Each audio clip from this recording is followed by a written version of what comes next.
അസ്സലാമു അലൈക്കും വറഹ്മത്തുള്ളാഹ്. നമ്മളിപ്പോൾ ഉള്ളത് അൺമാസ്കിങ്ങിന്റെ UAE സ്റ്റുഡിയോയിലാണ്. ഒരു പ്രത്യേക വീഡിയോയോട് റിയാക്ട് ചെയ്യാമെന്നാണ് ഇപ്പോൾ ഉദ്ദേശിക്കുന്നത്. അത് റിയാക്ഷനിലേക്ക് കടക്കുന്നതിന് മുമ്പ് നമുക്കായിട്ട് പറയാനുള്ളത് ഇപ്പോൾ കേരളത്തിന്റെയൊക്കെ ഒരു സാഹചര്യത്തിൽ എൻ്റെ അഭിപ്രായത്തിൽ ഇത്ര പരസ്യമായി മതവിദ്വേഷവും വർഗീയതയും അതുപോലെ തന്നെ മറ്റു മതദർശനങ്ങളെ വളരെ അപഹാസ്യമായി സംസാരിച്ചാലൊന്നും ഒന്നും സംഭവിക്കാനും ഇല്ല എന്നുള്ള ഒരു ഐഡിയ അല്ലെങ്കിൽ ഒന്നും സംഭവിക്കില്ല എന്നുള്ള ഒരു പൊതുബോധം കേരളത്തിൽ സൃഷ്ടിക്കുന്നതിൽ കാര്യമാത്രം കോൺട്രിബ്യൂട്ട് ചെയ്തിട്ടുള്ള വ്യക്തിയാണ് ശ്രീ ഇ.എ. ജബ്ബാർ. ഇപ്പോൾ നമ്മളൊക്കെ സോഷ്യൽ മീഡിയയിൽ ആക്റ്റീവായി തുടങ്ങുന്ന ആ ഒരു കാലഘട്ടത്തിൽ ഇപ്പോൾ ഫ്രീ തിങ്കേഴ്സ് പോലുള്ള ഗ്രൂപ്പുകൾ, അത്തരം ഗ്രൂപ്പുകളിലാണ് മറ്റു മതദർശനങ്ങൾ, അതൊരു പ്രത്യേക മതം എന്ന് പോലും ഇല്ല. ഇപ്പോൾ ക്രൈസ്തവതയാണ് എന്നുണ്ടെങ്കിലും യേശുവിനെയാണ് എന്നുണ്ടെങ്കിലും അതുപോലെ തന്നെ ഹൈന്ദവ വിശ്വാസങ്ങളെയൊക്കെയാണ് എന്നുണ്ടെങ്കിലും പച്ച തെറി നിലവാരത്തിലുള്ള ചിത്രങ്ങളിലൂടെയും അതുപോലെ തന്നെ വാക്കുകളിലൂടെയൊക്കെ നിരന്തരമായി അപഹസിക്കാൻ വേണ്ടി തന്നെ കൂട്ടായ്മകൾ ഉണ്ടാക്കി എന്നുള്ളതാണ് കേരളീയ യുക്തിവാദി സംഘത്തിന് പിന്നീട് സംഭവിക്കുന്ന അപജയം. പ്രത്യേകിച്ച് ഇ.എ. ജബ്ബാറിന്റെയൊക്കെ വർത്തമാനങ്ങൾ, ഇടപെടലുകളിലൊക്കെ ഇത്തരം പ്രശ്നങ്ങൾ ഉണ്ട് എന്നുള്ളതിന് പുറമെ തന്നെ സദാചാരപരമായി ഇവർ സമൂഹത്തിൽ ഉണ്ടാക്കിയിട്ടുള്ള പ്രശ്നങ്ങൾ. ഇപ്പൊ നമുക്കറിയാം ഇ.എ. ജബ്ബാറിന്റെയൊക്കെ ഇടവും വലവും നിന്നിരുന്ന ആളുകൾ എന്ത് രൂപത്തിലുള്ള സാമൂഹിക ഇടപെടലുകളാണ് നടത്തുന്നത് എന്നുള്ളത് ഇപ്പോൾ നമ്മൾ കാണുന്നതാണ്. ഈ ആരിഫ് ഹുസൈനെ പോലെ വാ തുറന്നാൽ ഒരു വിഭാഗം ആളുകളെ വളരെ വംശീയമായി അധിക്ഷേപിക്കുന്ന തരത്തിലുള്ള ആളുകൾ, അതുപോലെ തന്നെ വാ തുറന്നാൽ തെറിയും നുണയും മാത്രം വരുന്ന തരത്തിലുള്ള സാമൂഹ്യ വിരുദ്ധരായിട്ടുള്ള കുറെ ആളുകൾ. ഇതിനു മുമ്പ് തന്നെ ശ്രീ ഇ.എ. ജബ്ബാറുടെ പിന്നെ ഇതേ സമാന സ്വഭാവത്തിൽ ശിങ്കടികളായി നിന്നിരുന്ന ആളുകളെ നമ്മൾ ശ്രദ്ധിച്ചാൽ അറിയാൻ കഴിയും. ആഹ് ചുംബന സമരവുമായി ബന്ധപ്പെട്ടെല്ലാം അദ്ദേഹത്തിന്റെ കൂടെ പ്രവർത്തിച്ചിരുന്ന ആളുകൾ ഇന്ന് അവരെങ്ങനെ ജീവിക്കുന്നു എന്ന് ചോദിച്ചു കഴിഞ്ഞാൽ ഓൺലൈൻ പ്രോസ്റ്റിറ്റ്യൂഷനും അതിൽ നിന്ന് കിട്ടുന്ന സമ്പാദ്യവുമായിട്ടാണ് അവരുടെ ജീവിതം തന്നെ മുന്നോട്ട് പോകുന്നതെന്ന് മനസ്സിലാക്കാൻ പറ്റും. അപ്പോ എല്ലാ കാലത്തിലും പിന്നെ ഈ ഒരു 10-20 വർഷത്തിനിടയ്ക്ക് ഈ ഒരു യുക്തിവാദി സംഘത്തിന്റെ മുന്നിൽ വന്നിട്ടുള്ള ആളുകളൊക്കെ ഈ ഒരു ഓൺലൈൻ പ്രോസ്റ്റിറ്റ്യൂഷൻ നിലവാരത്തിൽ സമൂഹത്തിൽ പ്രശ്നങ്ങൾ ഉണ്ടാക്കുന്നു എന്നുള്ളതാണ് ആമുഖമായിട്ട് പറയാനുള്ളത്. അപ്പോൾ ആ ഒരു സ്വഭാവത്തിൽ മുന്നിൽ നിൽക്കുന്ന, അതല്ലെങ്കിൽ ഇന്നത്തെ ശ്രീ എ ജബ്ബാറിന്റെ പ്രധാനപ്പെട്ട ഒരു ശിങ്കിടി കൂടിയായിട്ടുള്ള ആ ഒരു വ്യക്തി കുറച്ച് ദിവസങ്ങൾക്ക് മുമ്പ് നമ്മുടെ ഒരു ലൈവിൽ വന്നിരുന്നു. പിന്നെ സ്വാഭാവികമായിട്ടും ഏകപക്ഷീയമായിട്ടുള്ള വിഷയമായിരുന്നു. അദ്ദേഹത്തിന് കുറേയധികം സ്കോർ ചെയ്യായിരുന്നു. കുറേയധികം ഇസ്ലാമിനെതിരെ കുറേ പരദൂഷണങ്ങളൊക്കെ പറയാമായിരുന്നു. അങ്ങനെയുള്ള സാധ്യതകളൊക്കെ ഉണ്ടായിട്ടും അവിടെ എന്താണ് സംഭവിച്ചത് എന്നുള്ളത് വളരെ ലഘുവായിട്ടുള്ള ഒരു ക്ലിപ്പിലൂടെ കാണാം. എന്നിട്ട് പിന്നെ അതിനെ തുടർന്ന് അദ്ദേഹം നടത്തിയിട്ടുള്ള പ്രതികരണങ്ങളോടുള്ള ഒരു പ്രതികരണം കൂടെ അറിയിക്കുക എന്നുള്ളതാണ് ഈ ഒരു ക്ലിപ്പിൽ നമ്മൾ ഉദ്ദേശിക്കുന്നത്. ആദ്യം ഞാൻ നേരെ ചെല്ലുന്നു. എന്നിട്ട് ഒറ്റ ചോദ്യം. എനിക്ക് ലിങ്ക് അയച്ചു തന്നിട്ടുണ്ട് എന്ന് പറഞ്ഞതിന്റെ സ്ക്രീൻഷോട്ട് ഇടാം. ഇതാണ് നമ്മൾ താങ്കൾക്ക് അയച്ചിട്ടുള്ള ലിങ്ക് എന്ന് പറയുന്നത്. താങ്കൾ പങ്കെടുക്കുന്നുണ്ടെങ്കിൽ ജോയിൻ ചെയ്യാനുള്ള ലിങ്ക് എന്ന് പറഞ്ഞുകൊണ്ട് ലിങ്ക് കൊടുത്തിട്ടുണ്ട്. എന്നാ പിന്നെ ഞാൻ മറ്റേ എടുക്കട്ടെ. ഇങ്ങനെ എനിക്ക് 100 കണക്കിന് മെസ്സേജ് വരും. ഓക്കെ. ഇതില് പിന്നെ ഈ പറഞ്ഞ കാര്യത്തിനകത്ത് ഒരു കോമഡി ഉണ്ട്. അതായത് പുള്ളിക്ക് കുറെ അധികം ലിങ്കുകൾ ആൾ അയച്ചു കൊടുക്കുന്നുണ്ടെന്നാണ് പറയുന്നത്. പക്ഷെ ഈ ഒരു ടെക്സ്റ്റിനകത്ത് വളരെ കൃത്യമായി എഴുതിയിട്ടുണ്ട്, UAEയുടെ ഭാഗത്ത് നിന്നാണ് ഇങ്ങനെ ഒരു ചർച്ചയുണ്ട്, താങ്കൾക്ക് പങ്കെടുക്കാം. ഇതെല്ലാം മെൻഷൻ ചെയ്തിട്ട് നമ്മൾ കൊടുക്കുന്ന ലിങ്ക് സ്ട്രീം യാർഡിന്റെയാണ്. അതായത് ലൈവായിട്ട് ചർച്ചയ്ക്കുള്ള ലിങ്കാണ്. ഇത്തിരിയെങ്കിലും ഈ രംഗത്ത് കാര്യബോധമുള്ള എല്ലാവർക്കും അറിയുന്ന കാര്യമാണ് ഇത് ഓൺലൈൻ ലൈവായി ചർച്ചയ്ക്കുള്ള ലിങ്കാണെന്നുള്ളത്. അതിന് റെസ്പോൺസ് ആയിട്ട് ലിയാഖത്ത് സെൻഡ് ചെയ്യുന്ന ലിങ്ക് എന്ന് പറഞ്ഞു കഴിഞ്ഞാൽ പുള്ളി ഇങ്ങനെ ഒറ്റയ്ക്കിരുന്ന് പരദൂഷണം പറയുന്ന കുറെ യൂട്യൂബ് വീഡിയോയുടെ ലിങ്ക് നിങ്ങളുടെ കയ്യിൽ മാത്രമല്ല നമ്മുടെ അടുത്തുണ്ട്. അതാണ് പിന്നെ യുക്തിവാദം എന്ന് പറയുന്നത്. അത്രമാത്രം ബുദ്ധിജീവിയായിട്ടുള്ള ഒരു വ്യക്തിയായിട്ടാണ് നമ്മൾ പിന്നെ ഈ സംവാദങ്ങളൊക്കെ നടത്തിക്കൊണ്ടിരിക്കുന്നത് എന്നുള്ളതാണ്. എന്നെ കുറിച്ച് ഇപ്പൊ പറഞ്ഞത് നുണയാണ്. നിങ്ങളും ഞാനും തമ്മിൽ ഒരു സംവാദം നടക്കാൻ പോകുന്നു എന്ന് ഞാൻ എവിടെയും പറഞ്ഞിട്ടില്ല. കാണിക്കുക. ഇതാണ് ഞങ്ങൾ കാണിച്ച പോസ്റ്റർ. ഇതല്ല പോസ്റ്റർ. നിന്റെ വീഡിയോ ഇതല്ല പോസ്റ്റർ. ഞങ്ങളുടെ മുമ്പിൽ വിഷയം ചർച്ച ചെയ്യാൻ വന്നാൽ ബാസിൽ സ്റ്റേജിൽ മൂത്രമൊഴിച്ചിരിക്കും. അബ്ദുള്ള ബാസിൽ എന്ന ഞാൻ ലിയാഖത്ത് അലി എന്ന് പറയുന്ന വ്യക്തിയുമായി സംവാദത്തിന് ഇപ്പോൾ എല്ലാ നിലക്കും പൂർണ്ണ കോൺഫിഡൻസോടുകൂടി തയ്യാറാണ്. ഓക്കെ, ഇനി ലിയാഖത്ത് അലി സംവാദത്തിന് തയ്യാറാണോ? തൂക്കിയല്ലോ നാഥ. സംവാദത്തിന് ഒരു പേരാളെ സംവാദത്തിന് വിളിക്കേണ്ടുന്ന മര്യാദ. സംവാദത്തിന് ഒരാളെ സംവാദത്തിന് വിളിക്കേണ്ടുന്ന മര്യാദ ഉണ്ടല്ലോ. ലിങ്ക് എന്ന് കേൾക്കുമ്പോൾ ലിംഗം എന്ന് പറയുന്ന ലിയാഖത്ത്, താങ്കൾക്ക് ലിങ്ക് അയച്ചിട്ടുണ്ട്. താങ്കൾ ലിങ്കിന് റിപ്ലൈ എന്ത് ലിംഗം ബാസിലെ? എന്ത് ലിംഗം? ലിങ്ക് എന്ന് കേൾക്കുമ്പോൾ ലിംഗം എന്ന് പറയുന്ന ലിയാഖത്തിന്റെ മാന്യത ഒരു മിനിറ്റ്, ഞാനിത് കുറച്ച് നേരം കൊച്ചിയർക്കന്മാരൊക്കെ മാറിയിരിക്കും. എന്തായി കൊച്ചിയർക്കന്മാരൊക്കെ അടിക്കടി പറയുന്നത്? അതായത് 10, 40, 50 വയസ്സുള്ള ആളുകളായിട്ട് മാത്രമേ പുള്ളി പിന്നെ സംസാരിക്കുള്ളൂ. പുള്ളിക്ക് നമ്മൾ ഈ ലൈസൻസ് കാർഡൊക്കെ കാണിച്ചു കൊടുക്കേണ്ടി വരും. പറയുന്ന ആശയം എന്താണെന്നുള്ളത് അങ്ങോട്ട് എടുത്താൽ മതി. വയസ്സും പ്രായം നിനക്ക് അത്രമാത്രം അറിയണമെന്നുണ്ടെങ്കിൽ ഇങ്ങോട്ട് നേരിട്ട് പോരും പാലക്കാട്, നമുക്ക് നേരിട്ട് കാണാം. എന്നിട്ട് നിനക്ക് വയസ്സും പ്രായം കാണിച്ചാൽ അപ്പൊ അവിടെ നിൽക്കും. വേണ്ടാത്ത വർത്തമാനത്തിലൊന്നും പോവല്ലേ. പിന്നെ ഒരുപാട് മൂത്തിട്ടുണ്ട് ലിയാഖത്തിന്. അതെന്താണെന്നറിയാം, ഈ മതവിരോധ മൂത്ത് വട്ടായി പോയതിന്റെ പ്രശ്നമാണ്. അതവിടെ നിൽക്ക്. നീ ഇവിടെ കാണിക്കുന്ന ഉടായിപ്പുകളൊക്കെ നമുക്ക് ഓരോ ഇനി സംവാദം ആളുകളെല്ലാം സംവാദം അവിടെ നില്ലേ സംവാദത്തിനല്ലേ ഇവർ ഇത്രയും വിളിച്ച്. അപ്പം മിണ്ടാതിരിക്കുന്ന നീ അതല്ലേ എല്ലാവരും സംവാദം എന്ന് പറയുന്നില്ല. അവിടെ നിൽക്ക് സഹോദര. ലിയാഖത്ത് ഇവിടെ കടന്ന് പിന്നെ ഒന്നും അറിയാത്ത ആളുകളുമായിട്ടും ഷിഹാബായിട്ട് അല്ല അൺട്രെയിൻഡ് വണ്ണുമായിട്ടും ഒക്കെ കുറെ സംസാരിക്കാൻ അറിയാം. അതേസമയം നമ്മളെ പോലുള്ള ആൾ ലിയാഖത്തിന് ഒരു മുന്നറിയിപ്പും ഇല്ലാതെ വരുന്ന ഫോൺ കോളുകൾ പോലും എടുത്ത് റെക്കോർഡ് ചെയ്ത് വിറ്റ് തിന്ന് വയറ് വീർപ്പിക്കുന്നത് എങ്ങനെ സുഹൃത്തെ എന്തുകൊണ്ടാണ് ലിയാഖത്തെ? ഞങ്ങളെ പോലെ ആളുകളുമായിട്ട് വരൂ, നിങ്ങളുടെ മുമ്പിൽ ആർജവത്തോടെ നിങ്ങളോട് നേർക്ക് നേരെ മുഖാമുഖം ഇരുന്ന് സംസാരിക്കാനാണ് വിളിക്കുന്നത്. അതിനൊന്നും പറ്റുന്നില്ലെങ്കിൽ ഇങ്ങനെ ഒറ്റയ്ക്കിരുന്ന് ഈ മതവിദ്വേഷ പ്രകടനവും വർഗീയതയും സംഖ്യകൾക്ക് കാല് നീക്കി കൊടുക്കുന്ന ജോലിയും അതൊക്കെ ചെയ്യുന്നത്, അതൊക്കെ നമുക്ക് അങ്ങോട്ട് മാറ്റി വെക്കാം. നമ്മൾ ആദ്യം ഒന്ന് നേർക്ക് നേരെ ഇരുന്ന് ഷാഹുലിനോ- ചോദ്യം ചോദിക്കണം. നിൽക്കുന്നില്ല ലിയാഖത്ത്, ഒരു ചോദ്യം ചോദിക്കാൻ. ആദ്യത്തെ മനുഷ്യനാണോ എന്ന് ചോദിച്ചാൽ ഒരു ചോദ്യം ചോദിച്ചോട്ടെ അവിടെ നില്ല. ഒരു താങ്ക് യു അത് നടത്തിയോ? ഇതേ ഓടി കണ്ണമണി വരും. അപ്പോൾ ഇതാണ് അന്ന് നടന്ന കാര്യങ്ങളുടെ ഒരു രത്നച്ചുരുക്കം എന്ന് പറയുന്നത്. വളരെ ലളിതമായിട്ട് ഇതിനകത്തുണ്ട്. പുള്ളി ഒന്നാമത് നമ്മൾ ക്ഷണിച്ചത് ഒരു സംവാദത്തിന് വേണ്ടിയാണ്. പക്ഷേ അങ്ങനെ വളരെ ഏകപക്ഷീയമായിട്ടുള്ള ഒരു വിഷയം ആയിരുന്നിട്ട് പോലും അദ്ദേഹത്തിന് നേർക്കുനേരെ വന്നിരുന്ന് സംസാരിക്കാനോ സംവദിക്കാനോ അദ്ദേഹത്തിന്റെ നിലപാട് സ്ഥാപിക്കാനോ ഉള്ള യാതൊരു കഴിവില്ല എന്നുള്ളത് അദ്ദേഹം അവിടെ തെളിയിച്ചു കഴിഞ്ഞു. രണ്ടാമത്തെ ഒരു വിഷയം എന്ന് പറയുന്നത് പിന്നെ ഇങ്ങനെ യാതൊരു കാര്യവും തെളിയിക്കാൻ കഴിയാതെ സമ്പൂർണ്ണ പരാജയമായി പോയി എന്നുള്ളത് മാത്രമല്ല, പിന്നെ അദ്ദേഹം നമ്മുടെയൊക്കെ ഇൻബോക്സിൽ വന്ന് നടന്നെത്തുന്ന പിന്നെ കുറച്ച് ഭീഷണിപ്പെടുത്തലുകളുണ്ട്. അതായത് എന്റെയൊക്കെ ഇൻബോക്സിൽ വന്നിട്ട് പിന്നെ പറയുന്നൊരു കാര്യം, പിന്നെ നീ വെറും ഉണ്ണാക്കനാണ് എന്നുള്ളത് നാട്ടുകാർക്ക് അറിയാമോ, എന്നാൽ ഞാൻ കാണിച്ചു തരാം എന്നുള്ള സംഭവം. അതായത് ഇത് എക്സ്പെക്റ്റഡ് ആണ്. അതായത് ഈ കാര്യമായ യാതൊന്നും തെളിയിക്കാൻ ഒരു സംവാദത്തിന് അകത്തോ സംസാരത്തിനകത്തോ തെളിയിക്കാൻ കഴിയാതെ അത്ര പിന്നെ ഒരു കഴിവില്ലായ്മ ചുമക്കുന്ന ഒരു വ്യക്തിയെ സംബന്ധിച്ചിടത്തോളം പിന്നെ ഒരു ആത്മരതി തീർക്കാൻ വേണ്ടിയിട്ട് എന്തെങ്കിലുമൊക്കെ ചെയ്യണം. പിന്നെ അത് അദ്ദേഹം ചെയ്യും എന്നുള്ള കാര്യം നമ്മൾ ആ ഒരു ലൈവിനകത്ത് തന്നെ പറഞ്ഞിരുന്നു. അപ്പോൾ പിന്നീട് ചെയ്യുന്ന ഒരു കാര്യം ഇതാണ്. അതായത് വ്യക്തിഹത്യ, പിന്നെ ഒറ്റയ്ക്ക് റൂമിൽ പോയിരുന്ന് അന്ന് സംഭവിച്ചതിൽ നിന്ന് എല്ലാം ഉണ്ടാകുന്ന രോഷം തീർക്കാൻ വേണ്ടിയിട്ട് പിന്നെ ആ ഒരു ആത്മരതിക്ക് വേണ്ടിയിട്ട് കുറെ പരദൂഷണം പറയാന്നുള്ളത്. ഇനി ആ പരദൂഷണം പറയുന്നതിന്റെ നിലവാരം എത്രത്തോളം ഉണ്ട് എന്നുള്ളത് കൂടിയാണ് നമ്മൾ ഇതിനകത്തുനിന്ന് നോക്കാൻ പോകുന്നത്. ആദ്യം പറയുന്ന ഒരു കാര്യം എന്ന് പറയുന്നത്, അബ്ദുൽ ഹമീദ് ഇന്ത്യയിലായത് കൊണ്ട് തൊക്കെടുക്കാത്ത നേരത്തെ പറഞ്ഞ ലിങ്ക് ഉണ്ടല്ലോ, ആ ലിങ്കിന് ബലമില്ലാത്തത് കൊണ്ട് പൊട്ടിത്തെറിക്കാൻ ഹിജറ പോകാത്ത ഒരു ഭീരുവായ ജിഹാദി മനോഭാവം പേറുന്ന ഒരു പക്ക അഭിനവ ബിലാല് മാത്രമാണ് അബ്ദുൾ. ഇപ്പൊ കേട്ടല്ലോ. അതായത് ഇതിനകത്ത് എവിടെയാണ് ജിഹാദ് വരുന്നതെന്ന് എനിക്ക് മനസ്സിലാകുന്നില്ല. ഇതിലെവിടെയാണ് പൊട്ടിത്തെറിക്കുന്നത് വരുന്നില്ല. ഒന്നാമത് ഈ പറയുന്നത് പിന്നെ ഇന്ത്യയിലായതുകൊണ്ട് മാത്രം തോക്കെടുക്കാത്തതെന്നൊക്കെ പറയുന്നുണ്ട്. ഒന്നാമത് നമ്മൾ ഇന്ത്യയിലല്ല, നമ്മൾ ഈ സ്റ്റുഡിയോ പോലും ഇപ്പോൾ ഉള്ളത് യുഎഇയിലാണ്. ഇതിന് മുമ്പ് കുറച്ചാൾ മുമ്പ് അർമേനിയയിലായിരുന്നു. അപ്പോ ഈ വീടിന് പുറത്തിറങ്ങാതെ റൂമിനകത്ത് ഒരു പണിക്കും പോവാതെ മറ്റുള്ളവരെ പരദൂഷണം പറഞ്ഞ് ജീവിക്കുക എന്നുള്ളതൊക്കെ ഈ ലിയാഖത്തിനെ പോലെയും ജബ്ബാറിനെ പോലുള്ള ആളുകൾക്ക് പറ്റുന്ന കാര്യമാണ്. നമുക്കത് പറ്റൂലല്ലോ. അതുകൊണ്ട് നമ്മൾ പുറത്താണ്. അപ്പൊ ഈ ഒന്നാമത് ലിയാഖത്ത് പറഞ്ഞത് ഇങ്ങനെ അബദ്ധമുണ്ട് നുണണ്ട് എന്ന് പറഞ്ഞു കൊടുക്കുന്നതിലൊന്നും ഒരു കാര്യമില്ല. കാരണം ലിയാഖത്തൊക്കെ വാ തുറക്കുന്നത് തന്നെ ഈ പറഞ്ഞ പോലെ നുണ പറയാനോ അതല്ലെങ്കിൽ ഈ തെറി പറയുക എന്നുള്ള ഈ രണ്ട് വിഷയങ്ങൾക്ക് വേണ്ടി മാത്രം വായി തുറക്കുന്ന ഒരു വ്യക്തി ആയതുകൊണ്ട് അങ്ങനെ ഇന്റലക്ച്വൽ ആയിട്ട് ഈ പറയുന്നതിനകത്ത് പ്രശ്നങ്ങളുണ്ട് എന്ന് സ്ഥാപിച്ചു കൊടുക്കുന്നതിനകത്ത് വലിയ കാര്യമൊന്നുമില്ല. അപ്പോ ഇതില് വ്യക്തിപരമായിട്ട് ഇതാണ്, പിന്നെ ഇന്റലക്ച്വൽ ആയിട്ടൊന്നും സ്ഥാപിക്കാൻ കഴിയാതിരിക്കുക, പിന്നെ ഏകപക്ഷീയമായ വിഷയമായിട്ട് പോലും അതിനെ സംവദിക്കാനുള്ള ഒരു ത്രാണി കാണിക്കാൻ കഴിയാതിരിക്കുക, എന്നിട്ട് അങ്ങനെ പരാജയമായി എന്നറിയുമ്പോൾ ഒറ്റയ്ക്ക് പോയിരുന്ന് വ്യക്തികളെ പരദൂഷണം പറയാന്നുള്ളതാണ് ഇദ്ദേഹം ചെയ്തുകൊണ്ടിരിക്കുന്നത്. ഇനി അങ്ങനെ പരദൂഷണം പറയുന്നിടത്ത് പോലും ഇദ്ദേഹത്തിന് എന്തെങ്കിലും സ്ഥാപിക്കാൻ കഴിയുന്നുണ്ടോ എന്നുള്ളതാണ്.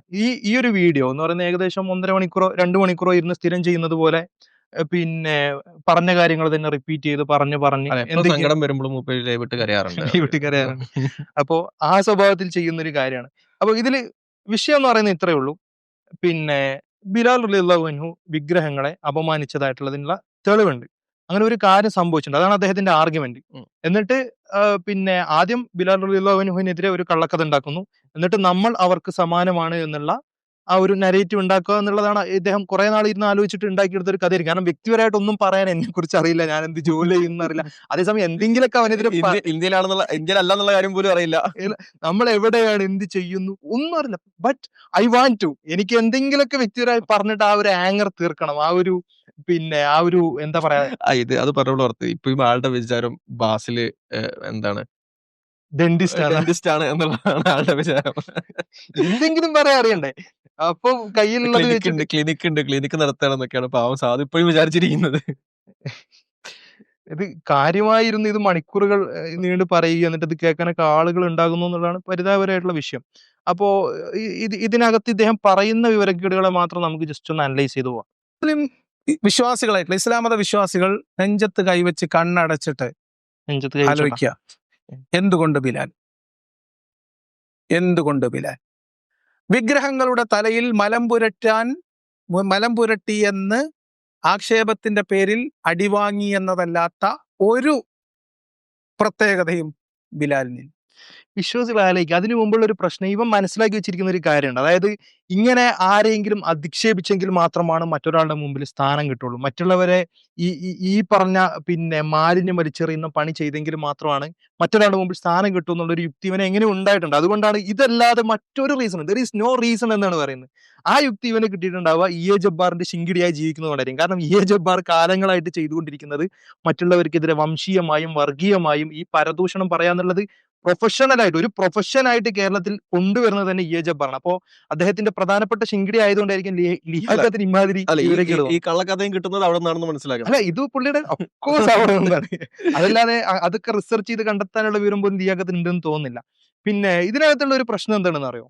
ഈ പറയുന്നത് കള്ളക്കഥയാണ് എന്നുള്ളത് ലിയാഖത്തിന് തന്നെ അറിയാന്നുള്ളതാണ്. ലിയാഖത്തിന് ഹിംസെൽഫ് ഇത് അറിയാം, അറിഞ്ഞുകൊണ്ടാണ് പറയുന്നത് എന്നുള്ളതാണ് പ്രശ്നം. പിന്നെ നമ്മളാരെങ്കിലും ഇതിന്റെ ഇങ്ങനെ പ്രശ്നങ്ങളുണ്ട്, ഇപ്പൊ നമുക്കറിയാം, നമ്മൾ സ്ഥിരം പറഞ്ഞു കൊടുക്കുന്നതാണ് ഇതൊരു റിലയബിൾ സോഴ്സ് അല്ല, എങ്ങനെയാണ് ചെയിൻ ഓഫ് നരേഷൻ അനുസരിച്ച് നമ്മളൊരു കാര്യം അംഗീകരിക്കുക, ഇതൊക്കെ നമ്മൾ സ്ഥിരം പറഞ്ഞു കൊടുക്കുന്നതാണ്. പക്ഷെ നമ്മൾ പറഞ്ഞു കൊടുക്കുന്ന ആ കാര്യം ശരിയാണ് എന്നും അതൊരു റിലയബിൾ സോഴ്സ് അല്ല എന്നും ഇവൻ അറിയാം. ഇവൻ വേറൊരു ക്ലിപ്പിനകത്ത് അത് പറയുന്നുണ്ട് എന്നുള്ളതാണ് ഇതിനകത്ത് രസമായിട്ടുള്ള കാര്യം. കാരണം ഇപ്പൊ ഈ ഒരു വീഡിയോയിൽ ഇവൻ ചെയ്യുന്നത് ഒറ്റയ്ക്ക് റൂമിനകത്ത് അറിഞ്ഞുകൊണ്ട് ചെയ്യൂ, അറിഞ്ഞോണ്ടേ ചെയ്യൂ. ആരിഫിന്റെ ഒക്കെ നിലവാരത്തിലേക്ക് പോവോ? ശരിക്കും പറഞ്ഞാൽ ആരിഫിനേക്കാളും വലിയ ഫ്രോഡാണ് ലിയാഖത്ത്, എന്റെ വ്യക്തിപരമായിട്ടുള്ള. ഞാനത് അംഗീകരിക്കില്ല, അങ്ങനെ കാണിക്കണം. ഓക്കെ, നമുക്ക് ക്ലിപ്പ് കാണാം. അപ്പൊ ഞാൻ ചോദിക്കണ ഇതാണ്, ബിലാല്, ഞാൻ നിങ്ങളോട് ചോദിക്കണത്തുള്ളൂ, ബിലാല് ഇത്തരത്തിലൊരു കൃത്യം ചെയ്തിട്ടുണ്ട്, അത് നിങ്ങൾ അംഗീകരിക്കുന്നുണ്ടോ? നിങ്ങൾ അത് വിശ്വസിക്കുന്നുണ്ടോ? അങ്ങനെ എഴുതി വെച്ചിട്ടുണ്ട് എന്നാണ്, അത്രേ ഉള്ളൂ. അല്ലാതെ ചെയ്തിട്ടുണ്ട് എന്ന് നിങ്ങൾക്ക് ഉറപ്പില്ല. സുഹൃത്തെ, അത് മതി, ഇത്ര മതി. നിങ്ങൾ അത് സമ്മതിച്ചാ മതി. പക്ഷെ ഇവിടെ മൂപ്പര് പറഞ്ഞത് എന്താണ്? ബിലാൽ അങ്ങനെ ചെയ്തു, അതാണ് ബിലാലിന്റെ ക്വാളിറ്റി എന്നൊക്കെയാണ് പറഞ്ഞത് അല്ലേ? അങ്ങനെയാണെന്ന് മാത്രമല്ല, അതുകൊണ്ടാണ് അദ്ദേഹത്തിന് സ്ഥാനം ഉണ്ടായത്. അതല്ലാതെ വേറെന്ത് റീസൺ വളരെ ഇന്റലക്ച്വൽ യുക്തിപരമായിട്ട് പറയണം. അതേസമയം കാരണം എന്താണെന്നുണ്ടെങ്കിൽ അദ്ദേഹം ഒറ്റയ്ക്ക് റൂമിനകത്ത് ഇരുന്ന് പറയുന്ന കാര്യമാണ്. അതേസമയം ഇത് എന്ന് പറയുന്നത് മറ്റൊരു വ്യക്തിയെ കോൺഫ്രണ്ട് ചെയ്യണം. അദ്ദേഹം ചോദിക്കുന്ന ചോദ്യങ്ങൾക്ക് ഉത്തരം പറയേണ്ടതായിട്ടുണ്ട്. അങ്ങനെ ഉത്തരം പറയുമ്പോൾ ഇങ്ങനെ ഒരു ഗ്രന്ഥത്തിനെ റിലേ ചെയ്തിട്ട് എങ്ങനെയാണ് ഇങ്ങനെ ഒരു ആർഗ്യുമെന്റ് മേക്ക് ചെയ്യുക എന്നുള്ളൊരു ചോദ്യം വരും. ആ ചോദ്യത്തിന് മുമ്പ് സ്വാഭാവികമായിട്ട് ഉത്തരം മുട്ടും. അപ്പൊ അവിടെ മാത്രം ഒന്ന് സ്റ്റാൻഡ് ഒന്ന് ഇങ്ങോട്ട് മാറ്റി, അങ്ങനെ സംഭവിച്ചിട്ടുണ്ട് എന്ന് അല്ല നമ്മൾ പറയുന്നത്, ഒരു ഗ്രന്ഥത്തിലുണ്ട് എന്നാണ് നമ്മൾ പറയുന്നത്. അതായത് നമ്മളെ പോലെ ആരെങ്കിലും ചോദിക്കുമ്പോൾ മറ്റൊരു കാര്യം പറയാം, ഒറ്റയ്ക്ക് വീട്ടിനകത്തിരുന്ന് ലൈവ് ചെയ്യുമ്പോൾ മറ്റൊരു നുണ പറയാം. അപ്പോൾ it's A clear evidence for his fraudulent acts. ഇനി ഈ ഒരു വിഷയത്തിലെ പ്രശ്നം എന്താണ് എന്നുള്ളതിലേക്ക് വരാം. ഇപ്പോൾ EA ജബ്ബാർ ആണ് എന്നുണ്ടെങ്കിലും മറ്റേ അയ്യൂബ് മൗലിയായിട്ടുള്ള ഡിസ്കഷനകത്തൊക്കെ ഈ ഒരു സാധനം അവർ ഉപയോഗിക്കുന്നുണ്ട്. ഇത് തന്നെ ശരിക്കും ഇവരുടെ സത്യസന്ധത ഇല്ലായ്മ എത്രത്തോളം ഉണ്ടെന്ന് തുറന്നു കാണിക്കുന്ന കാര്യമാണ്. കാരണം ബിലാൽ റളിയല്ലാഹു അൻഹു എന്തുകൊണ്ട് ആക്രമിക്കപ്പെട്ടു എന്നുള്ളതിന് റിലയബിൾ ആയിട്ടുള്ള സോഴ്സുകളുടെ അടിസ്ഥാനത്തിൽ റിലയബിൾ ആയിട്ടുള്ള സോഴ്സുകൾ എന്താണ് പറയുന്നത് നമുക്ക് കാണാൻ കഴിയുമ്പോൾ ഇവിടെ ഒരു കാര്യം നമ്മൾ പ്രത്യേകം ശ്രദ്ധിക്കേണ്ടതുണ്ട്. ഇപ്പം ഒന്നെങ്കിൽ ഒരു കാര്യം സംഭവിച്ചു എന്നുള്ളത് നമുക്ക് രണ്ട് രീതിയിൽ ഉപയോഗിക്കാം. അപ്പൊ നമ്മൾ ബൈബിൾ അംഗീകരിക്കാത്ത ആളുകളാണ്, അല്ലെങ്കിൽ ബൈബിൾ പറയുന്ന എല്ലാ കാര്യങ്ങളും അംഗീകരിക്കാത്ത ആളുകളാണ്. പക്ഷെ നമ്മളൊരു ക്രിസ്ത്യാനിയോട് സംസാരിക്കുന്ന സമയത്ത് ഒരു പക്ഷേ നിങ്ങളുടെ ബൈബിളിൽ ഇങ്ങനെ പറഞ്ഞിട്ടുണ്ടല്ലോ എന്ന് നമ്മൾ പറയും. അപ്പം ഒന്നെങ്കിൽ ആൾക്കെതിരെ ഉപയോഗിക്കുന്ന ആർഗ്യുമെന്റ് അയാൾ അംഗീകരിക്കുന്നതായിരിക്കണം, അല്ലെങ്കിൽ എന്തായിരിക്കണം, അയാൾക്കെതിരെ പറയുന്ന കാര്യം നമ്മൾ രണ്ടുപേരും അംഗീകരിക്കുന്ന കാര്യങ്ങൾ. അപ്പൊ രണ്ട് മുസ്ലിങ്ങൾ തമ്മിൽ തർക്കിക്കുകയാണെങ്കിൽ അവർ ചിലപ്പോൾ പറയും ഖുർആനിൽ ഇങ്ങനെ പറഞ്ഞിട്ടുണ്ട്, അതുകൊണ്ട് അംഗീകരിക്കണം എന്ന് പറയും. രണ്ടുപേരും അംഗീകരിക്കുന്നതായിരിക്കണം. ഏറ്റവും ചുരുങ്ങിയത് ചിലത് പാടില്ല, കാരണം ഒരാളോട് തർക്കിക്കുമ്പോൾ അയാളെ കൺവിൻസ് ചെയ്യാനാണല്ലോ നമ്മൾ ശ്രമിക്കുന്നത്. അപ്പം അയാൾ അംഗീകരിക്കുന്ന കാര്യത്തിനാണ് സ്റ്റാർട്ട് ചെയ്യേണ്ടത്. അതൊന്നെങ്കിൽ അയാൾ മാത്രം അംഗീകരിക്കുന്ന കാര്യമായിരിക്കണം, അയാൾ മാത്രം അംഗീകരിക്കുന്ന കാര്യമാണെങ്കിൽ അതിന് ഇന്റർണൽ ക്രിറ്റിക് എന്ന് പറയും, അല്ലെങ്കിൽ രണ്ടുപേരും അംഗീകരിക്കുന്ന കാര്യമായിരിക്കണം. അതല്ലാതെ ഞാൻ മാത്രം അംഗീകരിക്കുന്ന ഒരു കാര്യം വേറൊരാളോട് പറയാൻ പാടില്ല, അത് അയാളുടെ ആശയമാണെന്നുകൊണ്ട് അയാളോട് സംസാരിക്കാൻ പാടില്ല.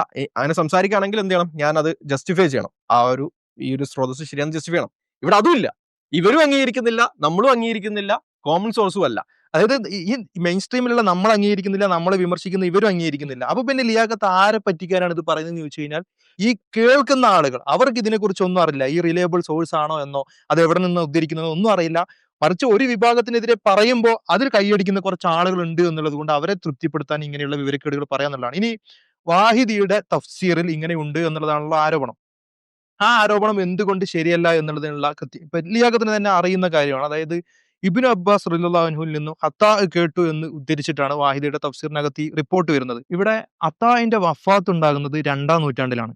അതേസമയം വാഹിദിയുടെ തഫ്സീർ രചിക്കപ്പെടുന്നത് 5-ാം നൂറ്റാണ്ടിലാണ്.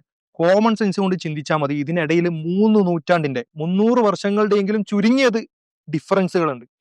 ഈ ഒരു ഡിഫറൻസിനകത്ത് ഇതെങ്ങനെ ഈ ഒരു വിവരം മറ്റൊരു വ്യക്തിയിലോട്ട് എത്തി എന്നുള്ളതിനുള്ള ചെയിൻ ഓഫ് നരേഷൻ ഇല്ല. സ്വാഭാവികമായിട്ടും ആലോചിക്കുക, നമ്മളിപ്പോൾ 2025 ഇരുന്നിട്ട് 300 വർഷങ്ങൾക്ക് മുമ്പ് നടന്ന ഒരു സംഭവത്തെ കുറിച്ച് ഇപ്പൊ ഷാനു ഒരു നോട്ടിൽ എഴുതി എന്ന് വിചാരിക്കുക, അത് റിലേബിൾ ആണോ? ആരും അംഗീകരിക്കില്ലല്ലോ. മാത്രമല്ല ഈ ഒരു തഫ്സീറിന്റെ ഒക്കെ നേച്ചർ എന്ന് പറയുമ്പോൾ ഒരു വിഷയവുമായി ബന്ധപ്പെട്ട് അവൈലബിൾ ആയിട്ടുള്ള നരേറ്റീവ്സ് എല്ലാം യോജിപ്പിച്ച് വെക്കാറുണ്ട്. അതിന്റെ ഭാഗമായിട്ട് അല്ല, നമുക്ക് ഇപ്പൊ വാട്സപ്പിന്റെ കാലഘട്ടമാണ്. നമുക്കറിയാം ഗോസിപ്പ് എത്ര പെട്ടെന്നാണ് പടരുന്നത്. വളരെ അത് ഒരു സ്റ്റോറി പെട്ടെന്ന് ഫാബ്രിക്കേറ്റ് ആവുകയും അത് ഈസിലി ഇങ്ങനെ ട്രാൻസ്ഫർ ചെയ്ത് പോവുകയും ചെയ്യുന്നത് വളരെ ചുരുങ്ങിയ കാലം കൊണ്ട് നടക്കും. പിന്നെ 300 വർഷങ്ങൾക്ക് ശേഷം അങ്ങനെ ഏതെങ്കിലും സ്റ്റോറി അവിടെ പ്രൊപ്പഗേറ്റ് ചെയ്തിട്ടുണ്ടാവാം.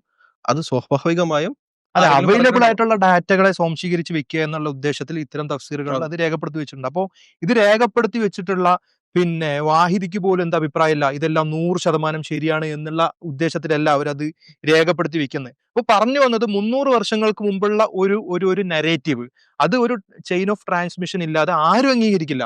ഇപ്പൊ ഈ പറഞ്ഞതുപോലെ ഇപ്പൊ മഹാത്മാഗാന്ധി ഇങ്ങനെ ചെയ്തു, മഹാത്മാഗാന്ധിക്ക് നമ്മൾക്കിടയിൽ എന്തായാലും 300 വർഷത്തെ ഡിഫറൻസ് പോലും ഉണ്ടാവില്ല. എന്നിട്ടും നമ്മൾ അങ്ങനെ പറഞ്ഞു കഴിഞ്ഞാൽ, ഒരു വ്യക്തി വന്നിട്ട് മഹാത്മാഗാന്ധി ഇങ്ങനെ ചെയ്തു എന്ന് അതിനു മുമ്പ് യാതൊരു സോഴ്സും ഇല്ലാത്തൊരു കാര്യത്തെക്കുറിച്ച് പറഞ്ഞു കഴിഞ്ഞാൽ എന്ത് ചെയ്യില്ല, നമ്മൾ ആരും അംഗീകരിക്കില്ല.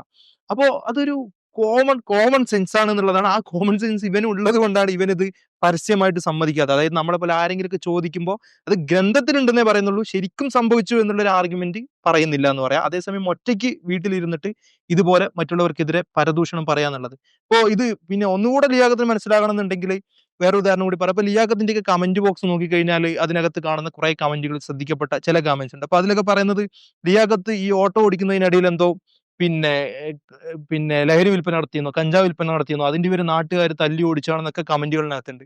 നമ്മൾ പറയാണ് ലിയാഖത്തിനെ നാട്ടുകാർ ഈ മണ്ണാർക്കാടിൽ നിന്നും തല്ലി അടിച്ചോടിച്ചതാണ് അദ്ദേഹത്തിന്റെ ഈ ഒരു ലഹരി കച്ചവടം കാരണം, അല്ലെങ്കിൽ കഞ്ചാവ് യുവാക്കൾക്കിടയിൽ വിൽപ്പന നടത്തിയതിന്റെ പേരിൽ ആളുകൾ തല്ലി ഓടിച്ചതാണ്. നമ്മുടെ അടുത്ത് നമ്മൾ ഇങ്ങനെ ഒറ്റയ്ക്കിരുന്ന് പറയണം. എന്നിട്ട് നമ്മുടെ അടുത്ത് ഒരാൾ ചോദിക്കുമ്പോൾ നമ്മൾ പറയാണ് കമന്റിലുണ്ടെന്ന് ഞാൻ ഉദ്ദേശിച്ചു. കമന്റ് ബോക്സിലില്ലേ, നിങ്ങൾ പോയി നോക്കൂ, കമന്റ് ബോക്സിലുണ്ട്.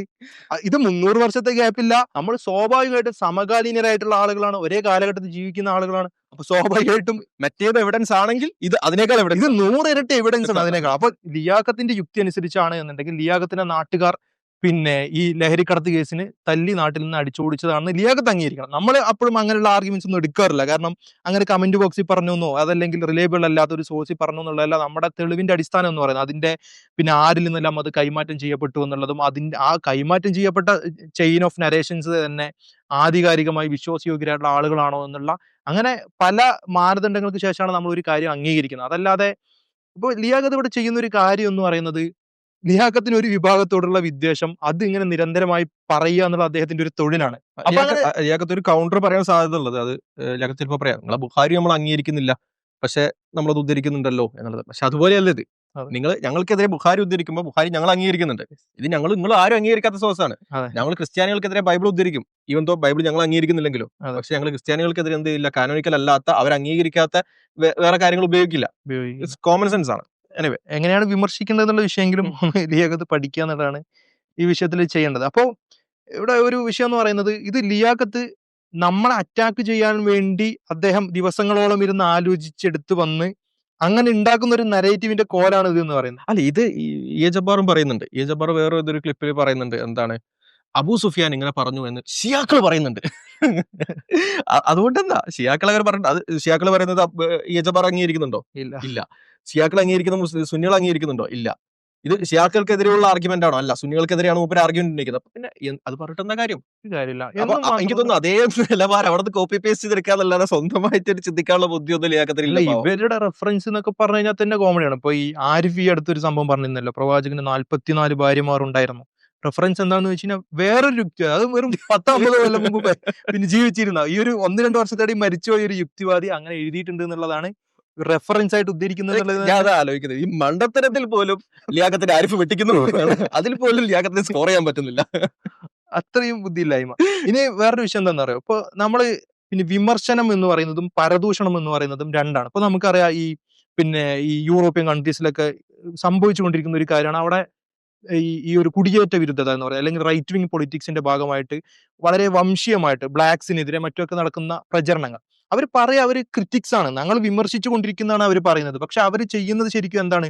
ഈ ഒരു പ്രത്യേക വിഭാഗത്തോടുള്ള വിദ്വേഷത്തിന്റെ പുറത്ത് അവർക്കെതിരെ എന്തെല്ലാം പറയാൻ കഴിയും, എന്തെല്ലാം കുറ്റകൃത്യങ്ങൾ ആരോപിക്കാൻ കഴിയും, എങ്ങനെയെല്ലാം അവർ മോശക്കാരാണെന്ന് സ്ഥാപിക്കാൻ കഴിയും, അതിനനുസരിച്ച് മാത്രം യുക്തി ഉപയോഗിക്കുകയും അങ്ങനെ വിദ്വേഷം ഛർദ്ദിക്കുകയാണ് ഈ ഒരു പെർട്ടിക്കുലർ വിഭാഗം ആളുകൾ ചെയ്യുന്നത് എന്നുള്ളത് നമുക്കെല്ലാം അറിയാം.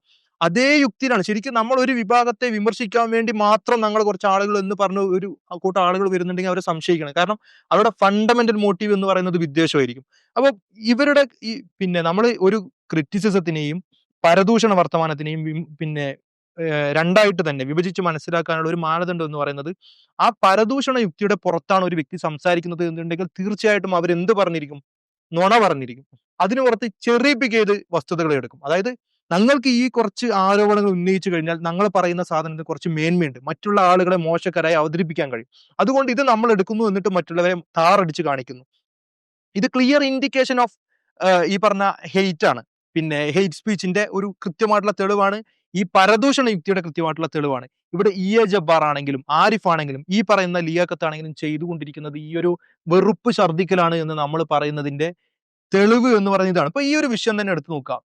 കേവലം മദ്രസയിലെങ്കിലും പോയിട്ടുള്ള എല്ലാ സകല ആളുകളും അറിയുന്ന കാര്യമാണ് എന്തുകൊണ്ട് ബിലാൽ റളിയല്ലാഹു അൻഹു പീഡിപ്പിക്കപ്പെട്ടു. അതൊരു വളരെ വൈഡ് നോൺ ടോപ്പിക് ആണ്. മുസ്ലിം ലോകത്ത് ഇത്രയധികം അറിയപ്പെടുന്ന ഒരു കാര്യം, അതങ്ങനെ അറിയപ്പെടാനുള്ള കാരണം എന്ന് പറഞ്ഞാൽ കൃത്യമായിട്ടുള്ള ചെയിൻ ഓഫ് നരേഷൻസിന്റെ അടിസ്ഥാനത്തിൽ ബിലാൽ റളിയല്ലാഹു അൻഹു എന്തുകൊണ്ട് പീഡിപ്പിക്കപ്പെട്ടു എന്നുള്ളത് ഹദീസുകളിൽ രേഖപ്പെടുത്തപ്പെട്ടിട്ടുണ്ട്. ഇപ്പോൾ സുനൻ ഇബ്നു മാജയിലെ 150-ാമത്തെ ഹദീസിൽ പറയുന്നുണ്ട്, ആദ്യമായിട്ട് ഇസ്ലാം ആശ്ലേഷിച്ചത് 7 പേരായിരുന്നു. അതില് പ്രവാചകനെയും അതുപോലെ അബൂബക്കർ റളിയല്ലാഹു അൻഹു എല്ലാം തന്നെ അവരുടെ കുടുംബങ്ങളുടെ പിന്തുണ കൊണ്ട് സംരക്ഷിക്കപ്പെട്ടിരുന്നു എന്നുണ്ടെങ്കിൽ മറ്റുള്ള ആളുകൾ ദയനീയമായി പീഡിപ്പിക്കപ്പെട്ടിരുന്നു. അതിൽ തന്നെ പല ആളുകളോടും നിർബന്ധപൂർവ്വം ഈ ഷിർക്കിലേക്ക് പോകാൻ ആവശ്യപ്പെട്ട ആ ഒരു അവസ്ഥയിൽ അവർക്ക് അതിലേക്ക് വീണ് കൊടുക്കേണ്ടി വന്നിട്ടുണ്ട്. അതേസമയം ബിലാൽ റളിയല്ലാഹു അൻഹു ഒരു രൂപത്തിലും അതിനോട്ട് അവർ പറഞ്ഞത് അനുസരിച്ചില്ല, അതിൽ നിന്ന് മാറി നിന്നു, അതിനോട് വിയോജിപ്പ് പ്രകടിപ്പിച്ചു. ഇതിന്റെ ഭാഗമായി അദ്ദേഹം ക്രൂരമായി പീഡിപ്പിക്കപ്പെട്ടു, മക്കയുടെ മണലാരണ്യങ്ങളിലൂടെ വഴിച്ച് ഇഴയ്ക്കപ്പെട്ടു എന്നുള്ളത് ഒതന്റിക് ആയിട്ടുള്ള നരേഷനുകൾ ഉള്ളതാണ്, ഒതന്റിക് ആയിട്ടുള്ള ഹദീസ് റിപ്പോർട്ടാണ്. അത് മുസ്ലിം ലോകത്ത് പ്രചാരമുള്ള കാര്യമാണ്. നമ്മൾ പറഞ്ഞു വന്നത് ഇങ്ങനെ മുസ്ലിം ലോകത്ത് അറിയപ്പെടുന്ന കൃത്യമായ തെളിവുകളുടെ അടിസ്ഥാനത്തിൽ സ്ഥാപിതമായിട്ടുള്ള ഒരു കാര്യം ഒരു ഭാഗത്തുണ്ട്. അതേസമയം 300 വർഷങ്ങൾക്കപ്പുറത്ത് രചിക്കപ്പെട്ട ഒതന്റിക് അല്ല എന്ന് എല്ലാ രൂപത്തിലും തെളിവുകൾ കൊണ്ട് സ്ഥാപിക്കപ്പെട്ടുള്ള ഒരു കാര്യം കോമൺ സെൻസ് കൊണ്ട് ചിന്തിച്ചു കഴിഞ്ഞാൽ ഏതൊരു വ്യക്തിക്ക് മനസ്സിലാകുന്ന ഒരു കാര്യം, അങ്ങനെയുള്ള ഒരു കാര്യത്തെ മാത്രം എടുത്തിട്ട് അതാണ് യഥാർത്ഥത്തിൽ സംഭവിച്ചത് എന്ന് ഇവർ പറഞ്ഞു. ഇപ്പൊ എങ്ങനെയെന്ന് വെച്ച് കഴിഞ്ഞാൽ ഭൂമി ഉരുണ്ടതാണെന്നുള്ളത് ഇപ്പോൾ എല്ലാവരും അറിയുന്ന കാര്യമാണ്. അതായിരിക്കും നമ്മളിപ്പോൾ ഭൂമിയുടെ ആകൃതി എന്താണെന്ന് അന്വേഷിക്കുമ്പോൾ ആദ്യം അറിയാം. അതുപോലെ ബിലാൽ റളിയല്ലാഹു അൻഹു എന്തുകൊണ്ട് പീഡിപ്പിക്കപ്പെട്ടു എന്നുള്ള വിഷയം അന്വേഷിച്ചു കഴിഞ്ഞാൽ ഏറ്റവും ആദ്യം അറിയുന്ന കാര്യം നമ്മൾ ഈ പറഞ്ഞതുപോലെ അദ്ദേഹം ഇവർ ഈ പറഞ്ഞ നിർബന്ധങ്ങളോട് വിയോജിപ്പ് പ്രകടിപ്പിച്ചു, അതിന്റെ ഭാഗമായി അദ്ദേഹം പീഡിപ്പിക്കപ്പെട്ടു. ഈ നരേറ്റീവാണ് സ്വാഭാവികമായിട്ട് ഏത് വ്യക്തി കിട്ടുക, ജബ്ബാറിനും അത് കിട്ടിയിട്ടുണ്ടാവും, ലിയാഖത്തിനും അത് കിട്ടിയിട്ടുണ്ടാവും. എന്നിട്ടും എന്തുകൊണ്ടാണ് അവർ ഈ റിപ്പോർട്ട് എടുക്കാത്തതെന്ന് ചോദിച്ചു കഴിഞ്ഞാൽ അവരുടെ പ്രശ്നം ഇതാണ്, അവർക്കൊരു പ്രത്യേക വിഭാഗം ആളുകളോട് വിദ്വേഷമുണ്ട്. ആ വിദ്വേഷത്തിന് രസിപ്പിക്കുന്ന രീതിയിലുള്ള നരേറ്റീവുകൾ മാത്രമാണ് അവർ എടുക്കുന്നത്. അപ്പൊ സ്വാഭാവികമായിട്ടും ഒതന്റിക് ആയിട്ടുള്ള നരേറ്റീവുകൾ നമ്മുടെ മുമ്പിൽ ഉണ്ടായിട്ടും അത് മാറ്റിവെക്കുന്നു. എന്നിട്ട് ദുർബലമായ എവിടെയെങ്കിലും എന്തെങ്കിലും നെഗറ്റീവായിട്ടുള്ള ഒരു കാര്യം ഒരു കൂട്ടം ആളുകൾക്കെതിരെ തെറ്റായ രൂപത്തിൽ ഉപയോഗിക്കാൻ പറ്റുന്ന ഒരു കാര്യമുണ്ട് എന്നുണ്ടെങ്കിൽ അതെടുക്കാമെന്നുള്ള യുക്തിയിൽ പ്രവർത്തിക്കുന്നത് കോമൺ സെൻസുള്ള ആർക്കും മനസ്സിലാക്കാൻ കഴിയുന്ന കാര്യമാണ്. ക്ലിയർ ചെറി പിക്കിംഗ് ആണ് ഇവിടെ നടന്നിട്ടുള്ളത്. അത് ഇത്രയും ഹദീസുകൾ ഓതന്റിക് ആയിട്ട് ഈ സംഭവത്തെ കുറിച്ച് വിശദീകരിച്ചിട്ടും ഇവിടെ ആരും തന്നെ ഈ ഒരു സംഭവം പറഞ്ഞില്ല എന്ന് മാത്രമല്ല സംശയം പോലും ഇല്ല അവർക്ക്, ഇങ്ങനെ തന്നെയാണ് സംഭവിച്ചതെന്നാണ് പറയുന്നത്. അപ്പോ ഇത് എന്തുകൊണ്ട് ഇങ്ങനെ സംഭവിക്കുന്നു എന്ന് ചോദിച്ചു കഴിഞ്ഞാൽ ഇത് കൃത്യമായിട്ടും ഒരു വിഭാഗത്തോടുള്ള വെറുപ്പിന്റെ പേരിൽ ചെറിയ പിക്ക് ചെയ്ത് കാര്യങ്ങളെ അവതരിപ്പിക്കുകയാണ്. അപ്പോ ഇനിയിപ്പോ നമ്മൾ ഇതൊക്കെ പറഞ്ഞു കഴിഞ്ഞാലും ഈ പറഞ്ഞ നാസ്തിക ചിന്തകർ അല്ലെങ്കിൽ ഈ യാഗത്തിനൊക്കെ ജയ് വിളിക്കുന്ന ആളുകൾ അവർ പറയാതെ നമ്മുടെ റീസണിങ് അല്ലേ എന്നുള്ളത്. ശരി, നമുക്ക് ഈ ഒരു വിഷയത്തിൽ അതായത് നമ്മളിപ്പോ ഈ ഗ്രോക്കിനോടും ChatGPT-യോടൊക്കെ ചോദിക്കുമ്പോൾ സാധാരണയായിട്ട് ChatGPT-ക്ക് അല്ലെങ്കിൽ ഗ്രോക്കിനൊക്കെ അതിന്റെ ഒരു ഡാറ്റ ലഭിക്കുന്നതിന്റെ പരിമിതി കൊണ്ട് ചിലപ്പോൾ മാറി പറയുന്നതായിരിക്കും, അങ്ങനെയൊക്കെ ചിലപ്പോൾ അവർക്ക് ആർഗ്യുമെന്റ് പറയാം. പക്ഷെ ഈ ഒരു വിഷയത്തിൽ എന്താണെന്നുണ്ടെങ്കിൽ ഇത് റീസണിങ് ആണ്.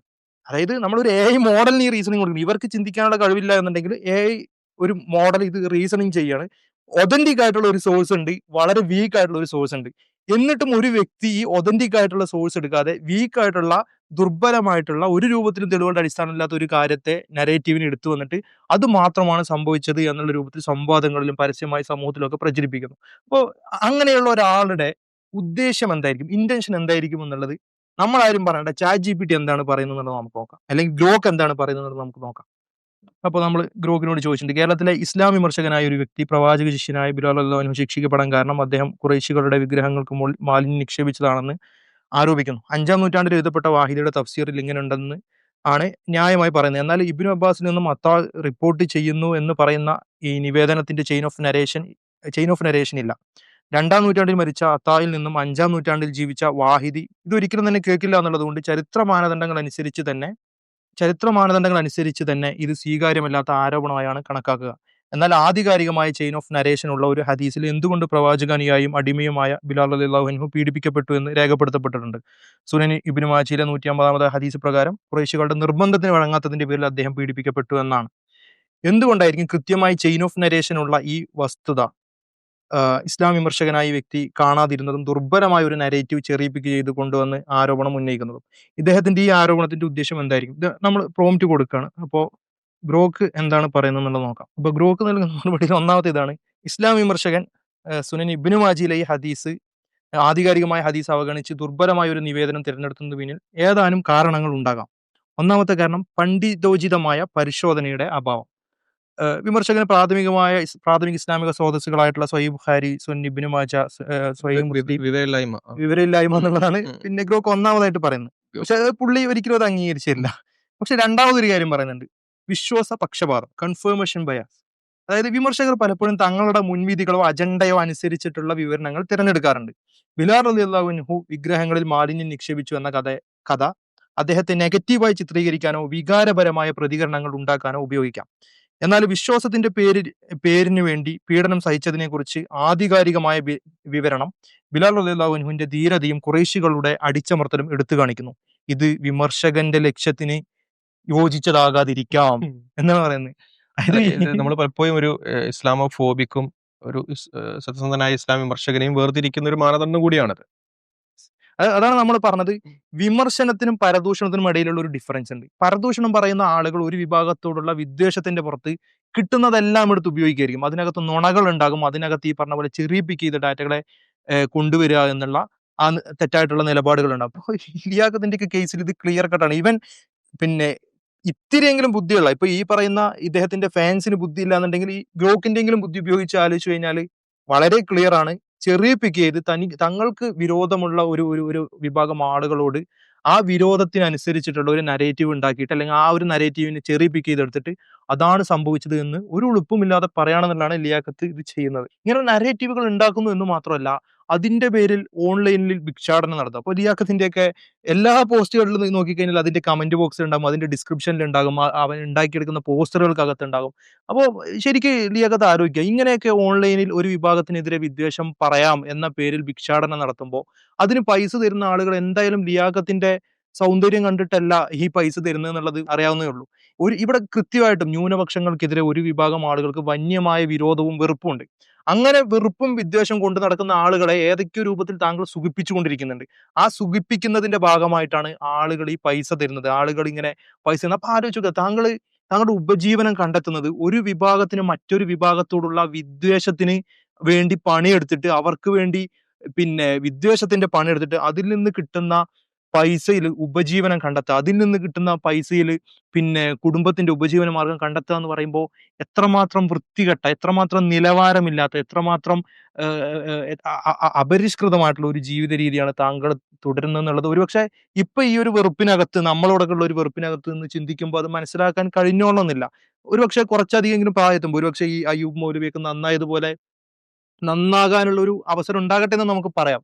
പക്ഷെ അങ്ങനെ ഒരു കാലത്ത് നിന്ന് ചിന്തിക്കുമ്പോൾ പിന്നെ ഒരുപക്ഷെ കണ്ണാടി നോക്കിക്കഴിഞ്ഞാൽ ലിയാഖത്തിന് തന്നെ ഇത്രയും വൃത്തികെട്ട നിലവാരമില്ലാത്ത ജീവിതം കൊണ്ടുപോയതിന്റെ പേരിൽ ഛർദ്ദിക്കാൻ വന്നേക്കാം. അല്ലെങ്കിൽ ഒന്ന് ആലോചിച്ച് നോക്കുക, ഒരു കാലത്ത് പിന്നെ നാളെ ലിയാഖത്തിന് വളർന്നു വരുന്ന കുട്ടികളുണ്ടെന്നാണ് മനസ്സിലാക്കുന്നത്. അവർ ഈ സമൂഹത്തിലേക്ക് ഇറങ്ങിക്കഴിഞ്ഞാൽ ഈ പറഞ്ഞതുപോലെ ഒരു വിഭാഗത്തിന്റെ ടെക്സ്റ്റുകളെ ചെറിയിപ്പിക്ക് ചെയ്ത് അവതരിപ്പിച്ച് മറ്റുള്ളവരെ മോശക്കാരാക്കി അവതരിപ്പിക്കാം എന്നുള്ളതിന്റെ പേരിൽ കൊട്ടേഷൻ എടുക്കുകയാണ്. ഇപ്പോൾ ലിയാഖത്തിന്റെ ഒക്കെ പല അവതരണങ്ങൾ നോക്കിക്കഴിഞ്ഞാൽ പുള്ളി പറയുന്നുണ്ട്, നിങ്ങൾ എനിക്ക് പേയ്മെന്റ് ചെയ്യൂ, ഞാനിങ്ങനെ ഔദ്യോഗികമായിട്ട് ഈ ഒരു ഇസ്ലാം വിഭാഗത്തിനെതിരെ ഇവിടെ പരദൂഷണം പറയാം, അതിന്റെ പേരിൽ പൈസ തരൂ എന്നൊക്കെ യാചിക്കുന്നത് അത് ഒരുപക്ഷെ പിന്നെ ഈ ഒരു തൊലിക്കട്ടി കൂടിയതിന്റെയോ അതല്ലെങ്കിൽ മനുഷ്യർക്ക് ഉണ്ടാകേണ്ട വികാരങ്ങൾ ഇല്ലാത്തതിന്റെ ഒക്കെ പേരിൽ ലിയാഖത്തിന് പ്രശ്നമായി തോന്നുന്നില്ലായിരിക്കാം. എന്നാൽ പിന്നീട് ഒരിക്കൽ ഈ വളർന്നു വരുന്ന കുഞ്ഞുങ്ങൾ അവർ പിന്നീട് മനസ്സിലാക്കുകയാണ്, ഇങ്ങനെ ഒരു വിഭാഗം ആളുകൾക്ക് മറ്റൊരു വിഭാഗത്തോടുണ്ടാകുന്ന വിദ്വേഷത്തെ വിറ്റ് വയറ് വീർപ്പിച്ചിരുന്ന ഒരു വ്യക്തിയായിരുന്നു സ്വന്തം പിതാവ് എന്ന് അവർ മനസ്സിലാക്കുന്ന ആ ഒരു നിമിഷത്തിൽ എത്രമാത്രം ഒരു നാണം കെട്ടിട്ടായിരിക്കണം അവരവരുടെ ജീവിതകാലം കൊണ്ടുപോകേണ്ടി വരിക. അല്ലെങ്കിൽ അവർ സ്വന്തം പിതാവിനെ കുറിച്ച് എത്രമാത്രം നിലവാരമില്ലാത്ത കാഴ്ചപ്പാടോടെ ആയിരിക്കും അവർക്ക് ജീവിക്കേണ്ടി വരിക എന്നുള്ളത് ഒന്ന് മനസ്സിലാക്കുക. അപ്പൊ നമ്മളിതൊക്കെ പറയുന്നത് ലിയാഖത്തിനോടുള്ള ഏതെങ്കിലും ഒരു വിദ്വേഷത്തിന്റെ പുറത്തല്ല. പക്ഷെ ലിയാഖത്തിനെ പോലുള്ള ആളുകൾ പലപ്പോഴും ഈ എക്സ് എന്ന് പറഞ്ഞ് വരുന്ന കമ്മ്യൂണിറ്റിയുടെ ഒക്കെ ഒരു പ്രശ്നം, അവർ ഏത് വിഭാഗത്തിൽ നിന്നാണോ പുറത്തു പോയിട്ടുള്ളത് ആ ഒരു വിഭാഗം എന്ന് പറയുന്നത് അവർക്ക് പിന്നെ അവരുടെ ശത്രുതയും അവരുടെ ജീവിത ലക്ഷ്യവും ഒക്കെ തന്നെ ഈ ഒരു വിഭാഗത്തോടുള്ള പകയായിരിക്കും. ഇപ്പൊ നമ്മൾ സാധാരണ കാണുന്നതാണ് ഒരു കുടുംബത്തിൽ നിന്നോ മറ്റോ ഒക്കെ എന്തെങ്കിലും വിഷയത്തിൽ പുറത്തുപോയി അതിന്റെ പിന്നെ ഒരു പുറത്തു പോകുന്ന ആളുകളാണ് എന്നുണ്ടെങ്കിൽ അവർക്ക് പിന്നെ ആ പഴയ ഐഡന്റിറ്റിയോട് ആ ഒരു പഴയ കുടുംബത്തോടൊക്കെയുള്ള വൈരാഗ്യവും പിന്നെ ആ ഒരു കലഹബുദ്ധിയിലൊക്കെ അവർ നിരന്തരം പരദൂഷണം പറഞ്ഞുകൊണ്ടിരിക്കും. അപ്പൊ ഇതൊരു മാനസിക പ്രശ്നമാണ്. ഈ എക്സ് മുസ്ലിം കമ്മ്യൂണിറ്റി എന്ന് പറഞ്ഞ് ഇറങ്ങി വന്ന് നിരന്തരമായി രാത്രികാലങ്ങളിൽ ഇരുന്ന് ലൈവ് ചെയ്ത് മറ്റുള്ളവരെ അപകീർത്തിപ്പെടുത്തുക, മറ്റുള്ളവർക്കെതിരെ നുണ പറയുക, മറ്റുള്ളവരെ തെറി പറയുക എന്നൊക്കെ പറയുന്നത് നിങ്ങളൊരു സൈക്കോളജിസ്റ്റിനെ കൺസിഡർ ചെയ്യേണ്ട പ്രശ്നമാണ്. ആ പ്രശ്നത്തിനപ്പുറത്തേക്ക് ആ പ്രശ്നത്തിനെ സയന്റിഫിക് ആയിട്ട് തന്നെ പരിഹരിക്കുന്നതിനപ്പുറത്തേക്ക് ഇത്തരം മാനസിക പ്രശ്നങ്ങൾ അനുഭവിക്കുന്ന ആളുകൾക്ക് ഫണ്ട് കൊടുത്തുകൊണ്ട് പൈസ കൊടുത്തുകൊണ്ട് അവരെ പ്രോത്സാഹിപ്പിക്കുന്ന ഒരു കൂട്ടം ആളുകളാണ് ഇതിനകത്തുള്ള മറ്റൊരു വിഭാഗം പ്രതികൾ എന്ന് പറയുന്നത്. അപ്പോ ലിയാഖത്തിന് കുറച്ചെങ്കിലും കാര്യബോധം ഉണ്ട് എന്നുണ്ടെങ്കിൽ എന്തായാലും ഈ പറഞ്ഞ ആർഗ്യുമെന്റ്സ് ഒന്നും കാര്യമായിട്ട് ലിയാഖത്ത് എടുക്കുന്ന എനിക്ക് തോന്നുന്നില്ല. അദ്ദേഹത്തിന് തന്നെ അറിയാം മണ്ടത്തരാണെന്ന് അദ്ദേഹം തന്നെ സമ്മതിക്കുന്നുണ്ട്. അപ്പോ ഇങ്ങനെ അറിഞ്ഞുകൊണ്ട് മറ്റുള്ളവർക്കെതിരെ നുണ പറയാതിരിക്കുക, അറിഞ്ഞുകൊണ്ട് തന്നെ മറ്റുള്ളവർക്കെതിരെ പരദൂഷണം പറയാതിരിക്കുക എന്നുള്ളതാണ് അവസാനമായി പറയാനുള്ളത്.